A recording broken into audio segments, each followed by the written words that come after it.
아버지 감사합니다. 참 이 세상은 요란하고 혼란스럽고 어지럽습니다. 그래서 저희들 마음이 때로는 심히 걱정되고 두렵고 또 염려됩니다. 주께서 우리 마음을 만지셔서 이 혼란의 때를 통하여 우리에게 주시는 하나님의 음성을 듣게 하시고 그리하여 우리가 영적으로 깨어 흔들리지 않게 하시며 하나님의 때를 준비하는 슬기로운 지혜 있는 사람들이 될 수 있도록 주께서 우리를 도우시고 함께하여 주시옵소서. 주님, 이 시간 우리가 말씀 듣습니다. 우리의 마음을 여시고 영을 열어주시옵소서. 말씀 드릴 때 하늘의 문이 열리게 하시고 그리하여 성령이 비둘기같이 우리 위에 임하는 시간 될 수 있도록 함께하여 주시옵소서. 부족한 것 주님 이 자리에 세우셨습니다. 그러니 책임지시고 온전히 말씀 감당할 수 있도록 은혜 주셔서 그 말씀을 전할 때에 사람 말 되지 않게 하시고 하나님 음성으로 들려지게 하셔서 주님 외칠 때에 말씀의 근세가 같이 임하는 귀한 그런 말씀의 자리가 될 수 있도록 함께하여 주시옵소서. 악한 것 틈타지 못하게 지켜주시고 오직 하나님의 감동의 영이 함께 하셔서 이 자리에 우리를 도우시고 주님 우리를 새롭게 하시고 창조하시고 변화시키는 자리가 될 수 있도록 역사하여 주시옵소서.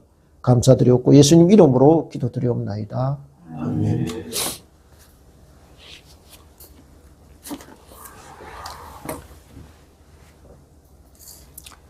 예, 오늘 본문 말씀 묵상하기 위해서요, 성경을 펼치는 이렇게 순간, 제일 먼저 드는 생각이 뭐냐면, 왜 하필 이런 시기에 꼭 이 말씀을 주시는 것일까? 안 그래도 지금 나라가 안팎으로 뒤숭숭하고 혼란스러워서 마음을 다잡기가 그렇게 쉽지 않은데, 왜 하나님께서 자기 백성을 향하여 너희들 지금 어디에 징계와 재앙을 피해보려고 온갖 잔머리를 다 동원하고 가지고 있는 수단 다 동원해서 한번 너희 능력껏 한번 숨어보아라. 그러면 내가 못 찾아낼 것 같으냐. 그것은 오히려 매를 더 부르는 그런 어리석은 짓이다. 내가 이때까지 너희들이 어떻게 했냐. 달래고 설레고 돌아오라고 그렇게 부르짖어도 너희들이 그렇게 듣지 않더니 그 불순종과 반역의 결과가 어떻게 되는지 직접 너희들이 두 눈으로 확인할 수 있도록 해줄게. 그렇게 말씀하고 계시는 이 장면을, 이 대목을 과연 어떻게 받아들여야 할까? 저는 생각을 하게 되었습니다. 그런데 이 와중에 성령께서 저에게 주시는 생각이 뭔지 하면은 이 아모스를 통하여 북이스라엘에 경고하시는 이 말씀이 지금 어려움에 처해 있는 우리 조국 대한민국과 저와 여러분에게 하시는 말씀이겠구나라는 생각을 가지게 된 것이지요. 가만히 생각해 보니 그때 북이스라엘의 정치적이고 사회 전반적인 그런 분위기가 오늘 이 시대의 대한민국의 정치 사회적 분위기가 너무도 흡사하게 닮아 있기 때문입니다.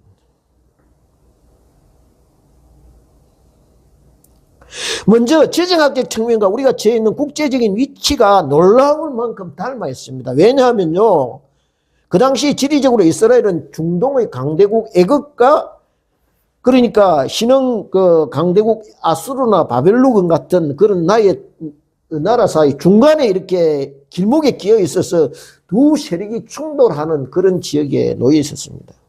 그래서 항상 옛말에 있듯이 고래 싸움에 뭐 터진다? 세운동 터진다. 그렇게 순환을 당해야 했던 것이죠. 우리 또한 마찬가지입니다. 옛날부터 해양 세력과 대륙 세력 간의 중간지대에 있기 때문에 서로 맞 부딪히는 지점에 있어서 항상 위험에 노출되어 있었습니다. 그래서 얼마나 하면요, 일본이 우리 보고 어떻게 했습니까? 저 중국 좀 칠려 하니 너희 길 좀 비켜달라. 그렇게 말도 안 되는 그런, 얼토당도 않는 요구에 이렇게 우리가 시달려야 했습니다. 한 가지 더 말씀드리면요. 그 당시 통합 이스라엘의 남유다와 북이스라엘이 나눠져 있었는, 통합 이스라엘이 무너져서 남유다와 북이스라엘로 이렇게 나눠져 있었는데요. 이렇게 각자 도생해서 살 길을 헤매듯이 오늘 한반도의 대한민국과 북한이 사정이 매우 비슷하다는 것입니다.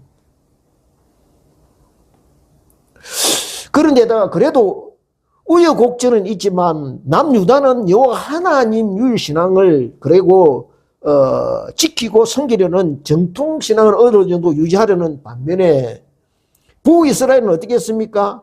하나님 대신에 금송아지 우상을 만들고 섬기는 사이비 종교로 전락하고 말았다는 것이죠. 그래서 제사장도 율법도 유월절도 남유다를 본따서 비슷한,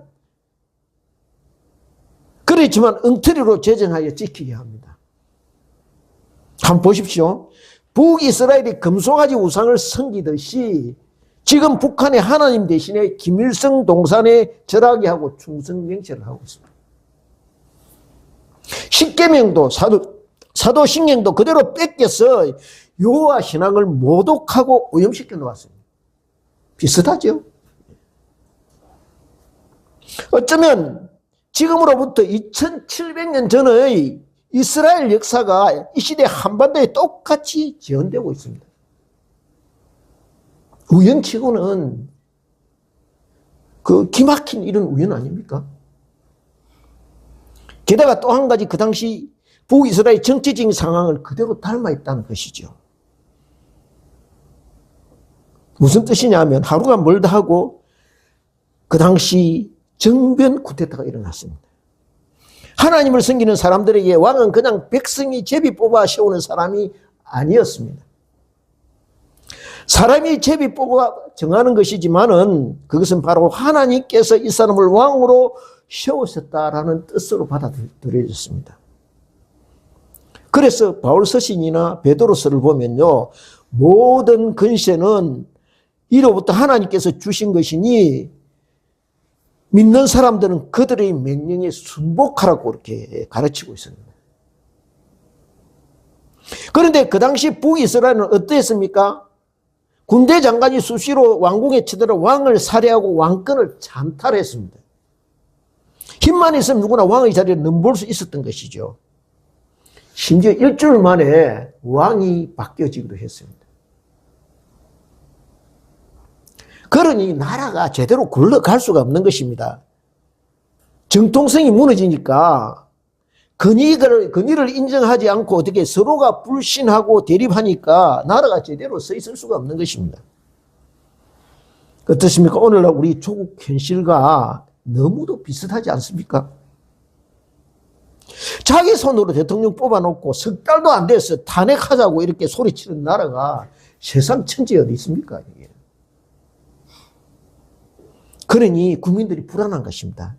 이번에는 임기 제대로 채우려나 어쩌려나 이렇게 혼란스럽고 앞이 안 보이는 상황이 펼쳐지고 있는 것입니다. 그때 이스라엘처럼 지금의 우리나라가 같은 처지에 놓여 있다는 것이죠. 그러니 이 상황을 여러분이나 저나 더 잘 이해할 수 있을 것입니다. 이런 시기에 이와 같은 상황에서 남유다의 선지자 아모스가 지금 외치기 시작한 것입니다. 다 같이 9장 1절을 아모스 9장 1절을 한 마음으로 같이 합독하겠습니다. 시작. 내가 보니 주께서 제단 곁에 서서 이르시되 기둥 머리를 쳐서 문지방이 움직이게 하면 그것으로 부서져서 우리의 머리에 떨어지게 하라.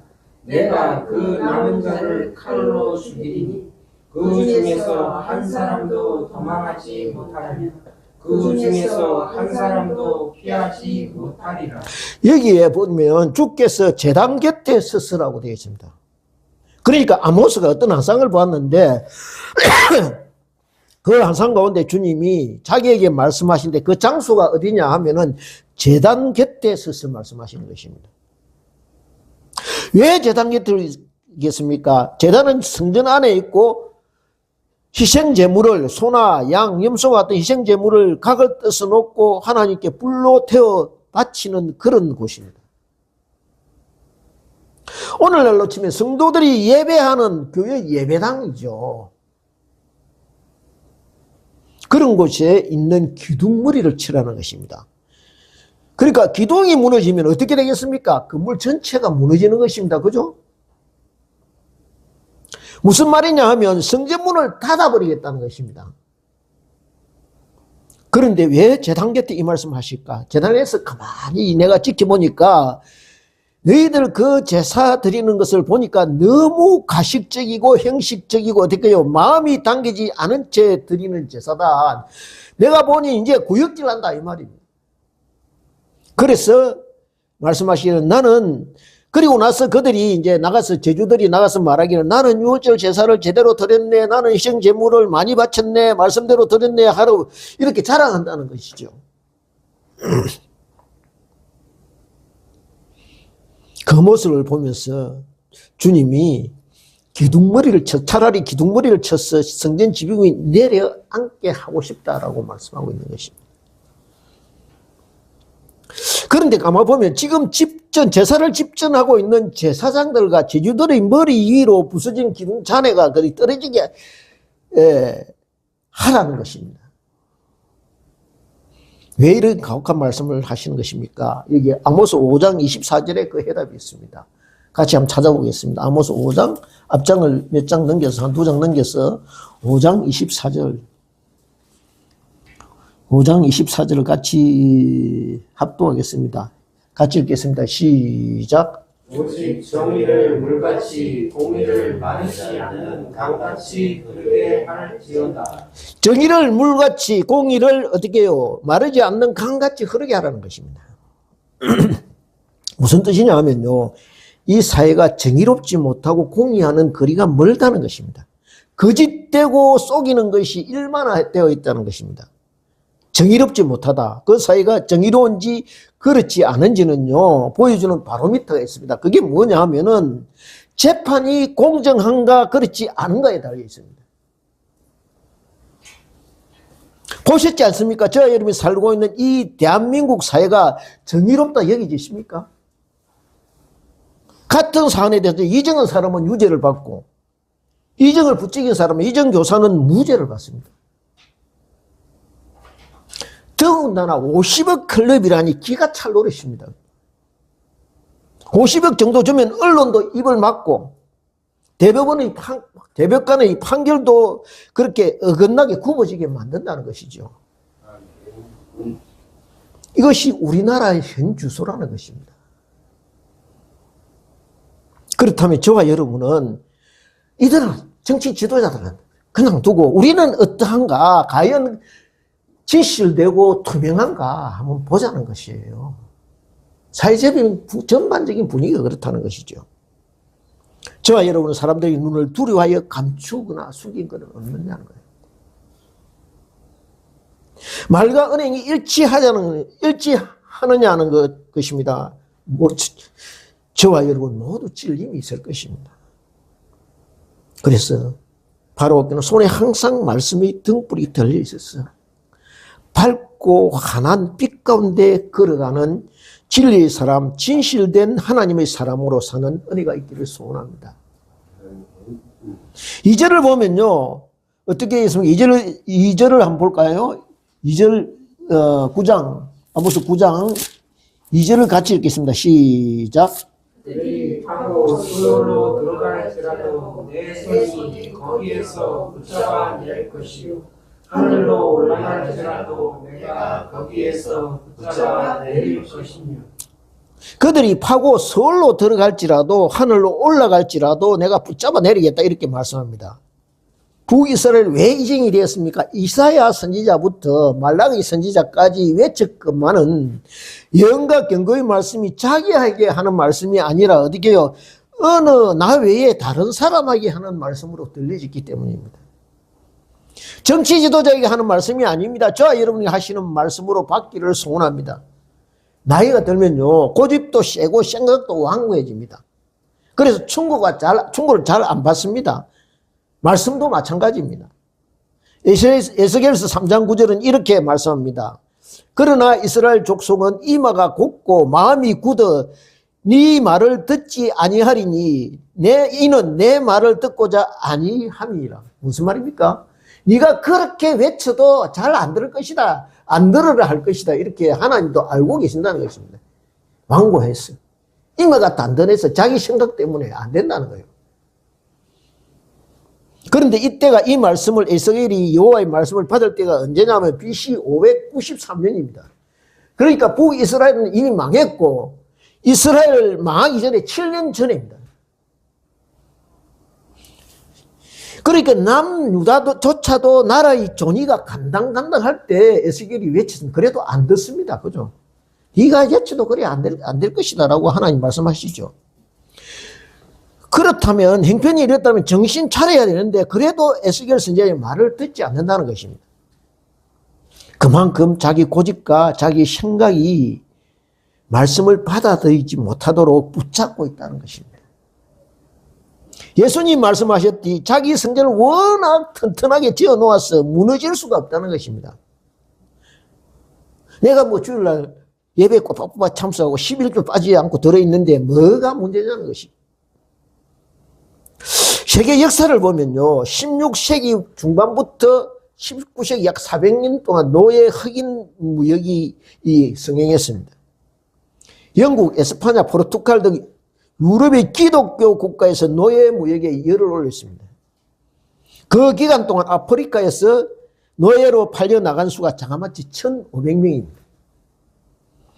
그런데요, 이들이 노예 무역선에 실려오는 동안 병으로 죽은 노예 수가 그 5배가 넘는다는 거예요. 한 7,500만 원, 8천만 명 정도가 죽었다는 거예요. 배 안에서 닭장처럼 돼 있는 데서 뭐. 사람을 자기 욕심의 수단으로 삼은 것입니다. 공의가 무엇입니까? 우리 주위의 다른 지체들을 주님의 눈, 긍휼의 눈으로 바라보는 것입니다. 자기 욕심 때문에 다른 지체의 희생을 요구하지 않는 것. 사도행전 2장에 보면 여기 사도행전 2장 나와 있지만은 성령 강림 사건 뒤에 이 땅에 교회가 시작되었습니다. 교회 안에 제일 처음 나타난 현상이 무엇이냐 하면요, 2장 44절 45절에 보면은 같이 한번 찾아볼까요? 제가 페이스는 모르겠습니다. 이게 사도행전 2장 44절 45절입니다. 한번 볼까요?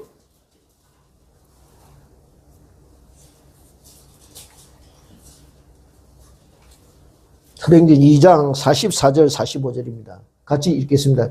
찾으셨으면 같이 한 마음으로 읽겠습니다. 시작. 믿는 사람이 다 함께 있어 모든 물건을 서로 통용하고 또 재산과 소유를 팔아 각 사람의 필요를 따라 나눠주며. 뭐라고 되어 있습니까? 모든 물건을 다 함께 있어 물건을 통용하고 재산과 소유를 팔아서 어떻게 해요? 각 사람 필요를 따라 나누어 줬다고 되어 있습니다. 이것이 공의라는 것이죠. 다른 사람의 고통과 아픔이 나의 아픔과 고통으로 느껴져서 같이 그 고통 중에 아픔 중에 같이 죄를 뒤집어 쓰고 옆자리에 앉아주는 것, 그것이 공의라는 것입니다. 그러려면요 어떻게 해야 돼요? 저와 여러분의 이기적인 자아가 무너져야 된다는 것이죠.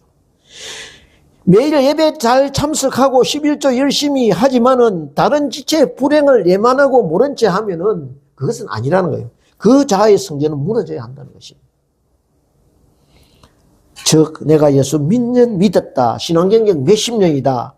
이것이 무너져야 저와 여러분 안에 예수 그리스도의 새 성전이 세워진다는 것입니다. 이제 2절부터 4절까지의 뜻은요, 이처럼 하나님 앞에 죄를 심판받아야 할 사람, 저와 여러분이 자기 죄를 감추려 하고 자기 죄를 숨기려 하고 죄를 들키지 않으려고 한사코 하나님 만나기를 거부한다는 것입니다.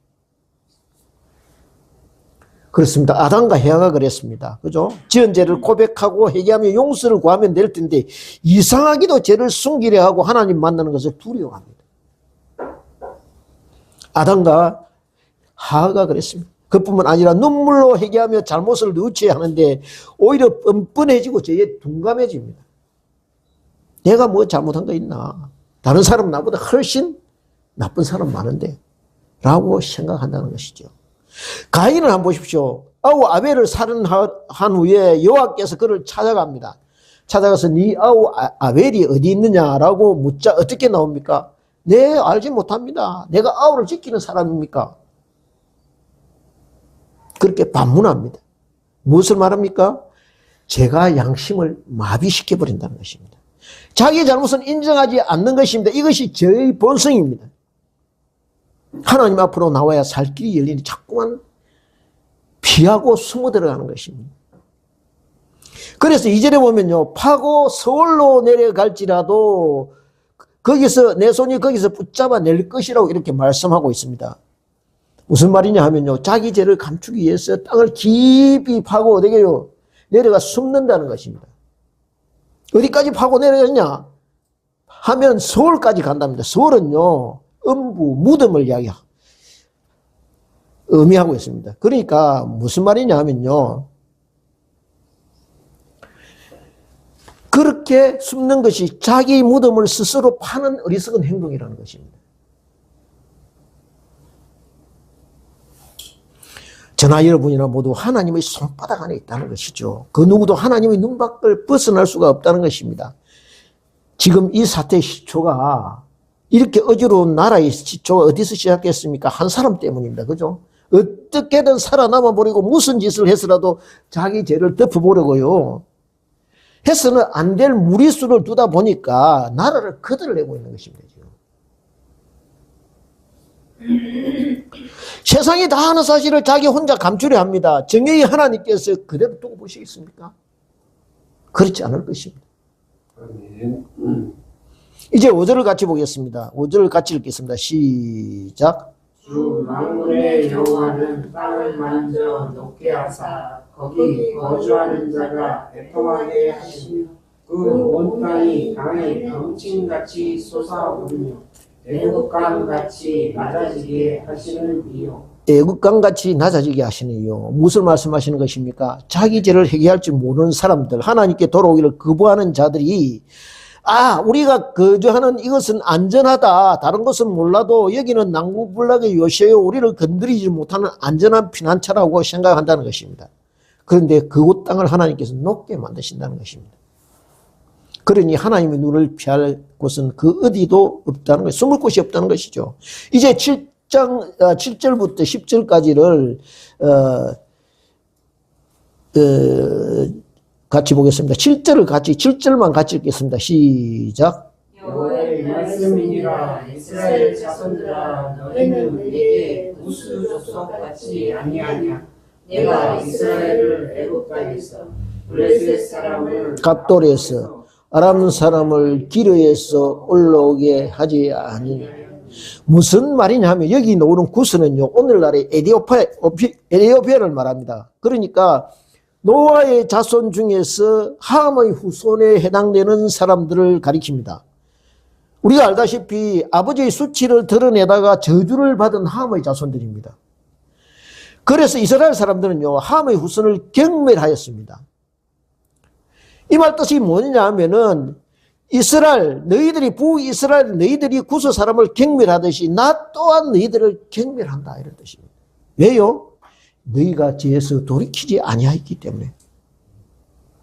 그리고 이 뒤에 블레셋 사람, 아람 사람들이 이제 쭉 등장하는데요. 그 뜻은 무엇이냐? 내가 너희를 애굽에서 불러올릴 때는 너희에게 기대하는 바가 컸었다는 것이죠. 나 여호와가 너희를 특별히 선택해서 제사장 나라로 삼고 이방 여러 나라에 나의 백성들을 보여주고자 하였다는 것입니다. 하나님 백성은 이처럼 복받은 백성이다라는 것을 널리 알려서 세상 나라의 모델로 삼고자 했다. 그런데 너희들이 그 나의 기대를 무참히 짓밟아 버렸다는 거예요. 그러니 너희들이나 블레셋 사람들이나 아람 사람이나 무슨 차이가 있느냐 이거예요. 하나님의 백성이라고 걷는 너희들이나 이방 백성들이나 무슨 구별이 있느냐는 거예요. 입이 있으면 대답해보라. 이렇게 말씀하고 있습니다. 저와 여러분이 하시는 말씀입니다. 내가 너희들에게 기대를 갖고 있다. 내가 너희들을 통해서 하나님 자녀는 어떻게 사는지, 어떻게 영육 간에 축복받아 행복하게 사는지 보여주려 한다. 그런데 너희들은 지금 과연 어느 자리에 와 있니라고 말씀하시는 것입니다. 이도 저도 아닌지, 아니면 저 사람 보니 예수 믿어야겠다. 저 사람 우리하고 확실히 다른 무엇이 있네. 하나님이 저 사람과 함께 하시는 거 보니 정말 축복받은 사람이다 라고 이렇게 일컬음을 받느냐는 것입니다. 아니면 그냥 이방 블레셋이나 아람 사람처럼 그 사람이 그 사람인 채로 살아가고 있느냐. 그것을 우리에게 말씀하고 있는 것이죠.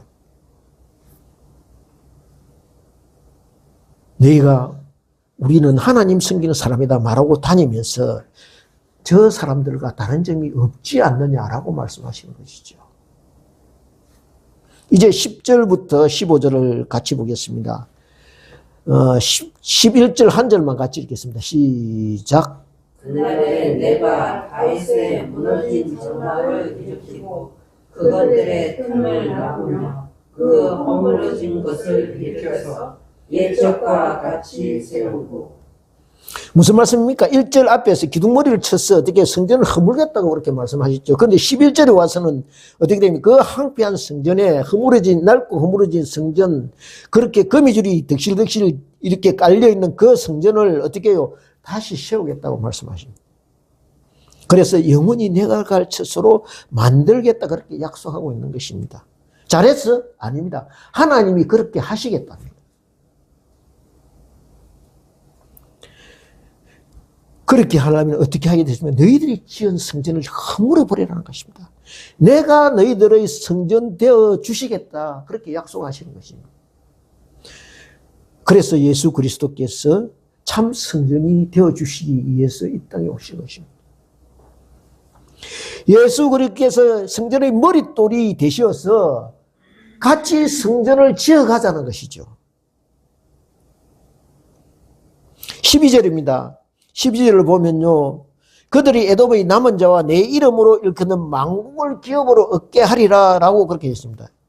무슨 말씀이냐 하면 예수 그리스도의 나라가 장차 예루살렘에서 시작해서 땅끝까지 확장되어질 것을 말씀하시는 것입니다. 온 우주교회가 되어질 것이라는 것이죠. 13절은 뭐냐면 파종하는 자가 씨 뿌린 자의 뒤를 이으며라고 되어 있습니다. 무슨 말이냐 하면은 장차 이처럼 교회의 영적 부흥과 추수 씨 뿌림의 역사가 계속 이어질 것이라는 것이죠. 14절 마지막 절을 같이 보겠습니다. 같이 합독하겠습니다. 시작. 내가 내 백성 이스라엘이 사로잡힌 것을 돌이키리니 그들이 황폐한 성읍을 건축하여 거주하며 포도원들을 가꾸고 그 포도주를 마시며 과한들을 만들고 그 열매를 먹으리라. 무슨 말씀이냐 하면은 저는 이 말씀을 묵상하면서요. 어떤 이게 식으로 제가 받아들이냐면 지금 거짓된 영에 쏟고 있는 사람들, 악한 선동에 사로잡힌 이 사람들, 얻은 게 잡혀있는 사람들, 그 사람들을 위해서 저와 여러분이 쉬지 않고 기도할 때 저들이 바른 생각으로 돌아올 수 있도록 하나님께서 돌이키실 것이다. 그런 말씀으로 받게 해주셨습니다. 그러면 어떻게 되겠습니까? 이렇게 그들이 바로 사로잡힌 자들이 풀려나서 자유함을 얻을 때 같이 포도주를 마시며 가원을 만들고 그 열매를 먹는다면 하나 되는 거예요. 모두 축제죠. 잔치집이 되는 것입니다. 이것이 바로 저와 여러분이 꿈꾸는 축복의 땅이 아니겠습니까? 이제 결론적으로 핵심되는 사항 한 가지를 요약해서 전하려고 합니다. 믿지 않는 사람도 우리에게 묻습니다. 아니 전지전능하신 하나님이 자기가 만든 인간, 자기가 택한 백성이 그렇게 자기를 배반할 줄 몰랐다는 것인가? 그거 뭐 잘못된 건 아니냐, 모순된 건 아니냐. 하나님이 전지전능하신데 자기가 만든 인간조차도 제대로 그 내용을 모른다 하면은 그건 하나님 아니지 않느냐 이렇게 말을 합니다. 정답을 말씀드릴까요? 답은 이미 그렇게 될 것을 알고 계셨다는 것입니다. 그러면 왜 그렇게 망하도록 내버려 두시느냐는 것이죠. 하나님이 자기가 만든 백성을 왜 모르시겠습니까? 쏙쏙들이 알고 있습니다. 그래서 내버려 두신 것입니다. 왜요? 인간 스스로는 자기를 알 수 없는 존재이기 때문입니다. 철저하게 무너지고 남김없이 부서져야요, 비로소 우리는 그때 고백하게 된다는 것입니다. 우리는 구제불능입니다. 우리에게는 희망이 없습니다. 더 이상 우리는 기대할 것이 없습니다. 오직 여호와 하나님만이 우리의 소망 되시고 구원 되십니다. 라고 고백할 수 있게 된다는 것이죠. 그래서 모세도 일찍이요, 신명기 저 마지막 32장인가 보면 이렇게, 너희들이 먹어 배부르고 이 등 따시면은 스스로 부패하여서 여호와의 목전에 악을 행하고 재앙을 자초할 것이다, 이렇게 말씀하고 있습니다. 솔로몬이 성전 봉헌식을 역대상에 보면 성전 봉헌식을 거행하면서요, 이렇게 기도합니다. 이스라엘이 장차 범죄하여 여호와께서 저들을 적국에 사로잡혀 포로로 끌려간 후에라도 주의 이름을 위하여 성전 있는 쪽을 향하여 기도하거든 딱 그대로 됐죠. 기도하거든 주께서 들으시고 주의 백성을 용서하여 주옵소서라고 기도합니다. 딱 예언한 대로 그대로 됐어요, 이게. 그러니 하나님이 몰랐을까요?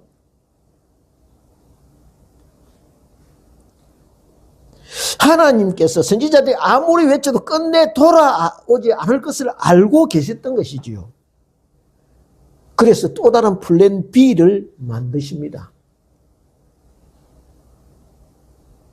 결국 북이스라엘, 사람이 세운 왕, 북이스라엘, 남유다도 모두 왕정체제가 무너지게 하십니다. 무엇을 말씀하시냐면 너희들이 세운 나라는 완전할 수가 없다는 것이죠. 너희들 스스로는 구제불능의 존재라는 것이죠. 그러니까 사람 나라, 사람 법과 제도, 사람이 세운 시스템, 그것은 망하게 되어 있다는 것이죠. 왜요? 사람 자체가 불완전하기 때문에.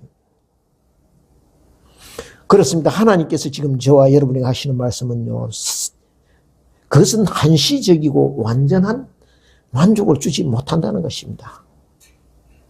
그래서 쳐다보면요, 기대하면 얼마 가지 못해서 실망한다는 것입니다. 5년마다 사람 바꾸고 이 사람 저 사람 골라서 뽑아도 어떻게 해요? 거기서 거기더라는 거죠. 이리 고치고 저리 고치고 해도 제도 시스템 마찬가지라는 것입니다. 결론은 단 하나라는 것이 뭡니까? 왕 중의 왕, 예수 그리스도를 영원한 왕으로 모시라는 것입니다. 2000년 전에 오신 그분을 저와 여러분의 마음의 자리에 왕으로 모셔드리라는 것입니다. 보혜사 성령이 저와 여러분의 마음에 오셔서 나를 지배하고 다스리게 하셔야 된다는 것이죠. 그럴 때 세상적인 나, 육적인 나가 죽고 어떻게 해요? 내 안에 예수님이 사시는 것입니다. 내 안에 그분이 예수 그리스도 내 안에 계실 때만이 내가 도저히 사랑할 수 없는 사람 사랑하게 되고 용서할 수 없는 사람 용서할 수 있게 됩니다. 왜요? 내가 아니라 내 안에 주님이 하시는 일이기 때문입니다. 왜 그게 안 됩니까? 내가 아직 죽지 않았기 때문입니다. 그래서 내가 하려고 하기 때문에 번번이 실패합니다. 어떻게 됩니까? 그래서 알고는 있고 하기는 해야 되겠는데 되지 않으니까 마음이 무거워집니다. 짐이 됩니다. 그래서 늘 마음이 무겁습니다. 가만히 보면요, 우리가 은혜 받고 율법의 짐을 벗어버렸다고 하지만은요, 아닙니다. 아니에요. 벗은 게 아니에요. 그대로 지고 있는 경우가 많다는 것입니다. 마음이 무거운 것입니다. 내가 해야 된다고 하니 한없이 무거운 것입니다. 주님은 그러지 말고 어떻게 해요? 수고하고 무거운 짐이 다 내 안으로 들어와야 말씀하십니다. 나의 명예를 메고 내게 배우라고 하십니다. 배우려면 함께 있어야 됩니다. 어떻게 해요? 그분이 하는 대로 따라하고 지켜봐야 합니다. 그러니까 시간이 필요한 것입니다. 그렇게 예수 그리스도의 겸손과 온유를 차츰차츰 닮아가는 것입니다.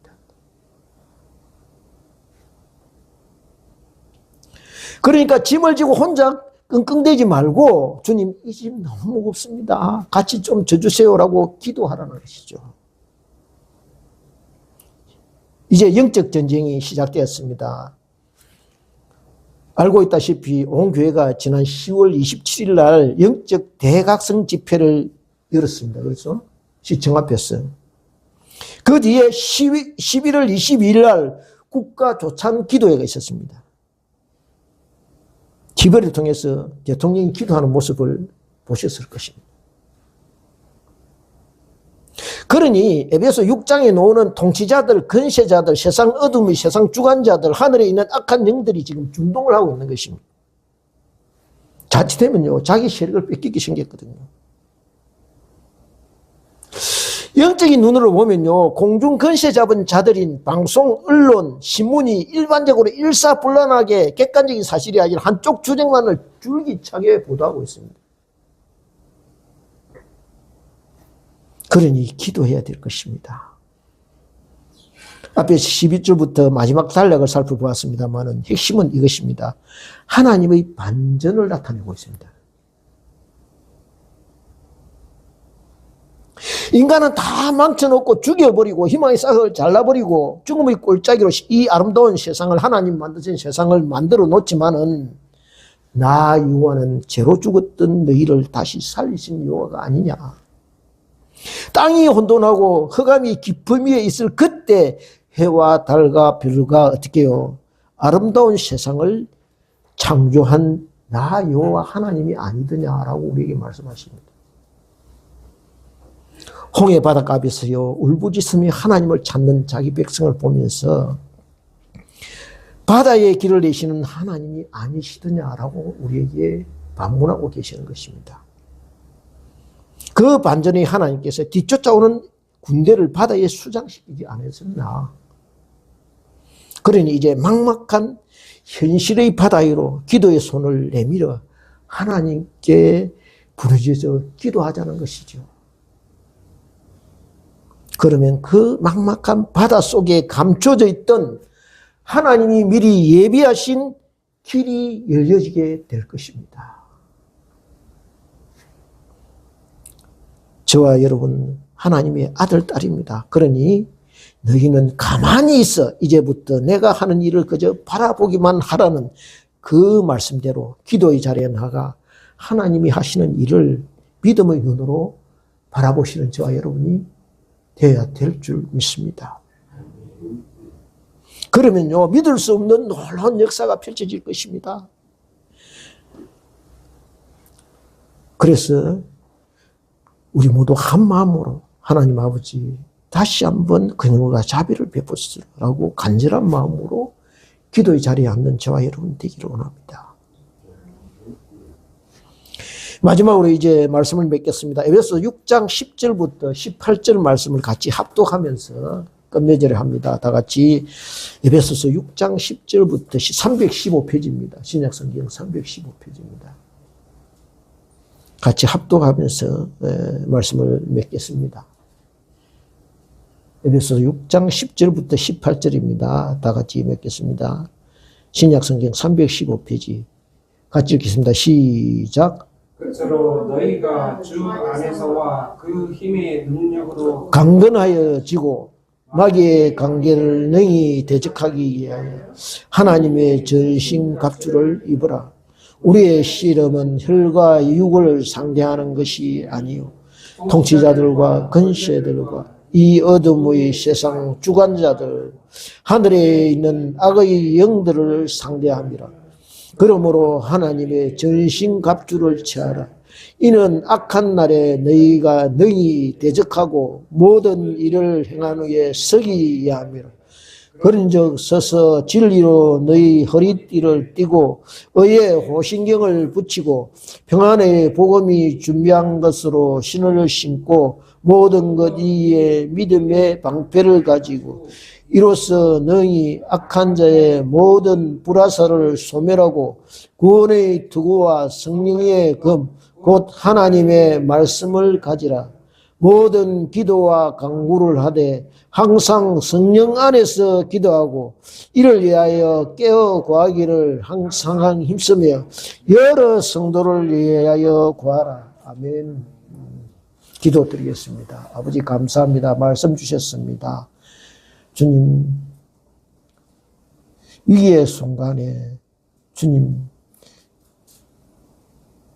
우리의 잘못을 회개하며 하나님의 긍휼을 구할 때 하나님께서 우리를 주님 버리시지 아니하시고 다시 이렇게 서서 주님 반전의 역사를 쓰시는 그 하나님을 우리가 믿고 의지합니다. 주님, 이 나라가 심히 어려운 가운데 지금 놓여 있습니다.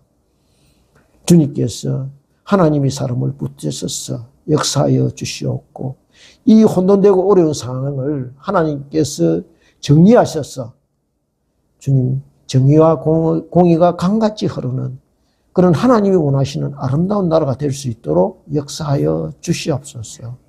울부짖는 백성 앞에 주님 하나님께서 바다의 길을 내셔서 주님 자기 백성을 구원하시던 것처럼 우리가 이 막막한 현실 앞에 주님 앞에 주님밖에 구원을 기대할 수밖에 없기 때문에 오직 구원은 하나님께이기 때문에 우리가 하나님 앞에 모든 것 주님 다 놓아놓고 두 손 들고 기도합니다. 주님 우리를 불쌍히 여기셔서 이 땅에 아버지 하나님 다시 한번 예수 그리스도의 계절이 오게 하시고 그래하여 복음의 문이 활짝 열리고 거리와 학교와 아버지 하나님 각 관공서에서 하나님을 예배하며 찬송하며 주님 길거리에 하나님을 전하는 전도의 소리가 끊이지 않도록 주님 다시 한번 역사하여 주시옵소서.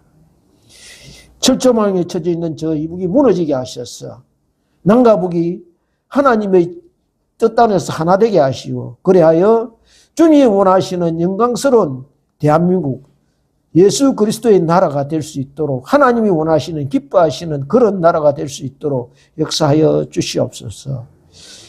이 혼란스러운 상황을 향하여 북한의 김정은이가 아버지 안에 오판하지 않게 하시고 이 어려운 상황일수록 각 강요들과 정부의 리더들이 한 마음으로 마음을 합쳐서 이 상황을 잘 정리하게 하시어 나라가 평온한 가운데 주님 안정될 수 있도록 하나님이 지키시고 보호하여 주시옵소서.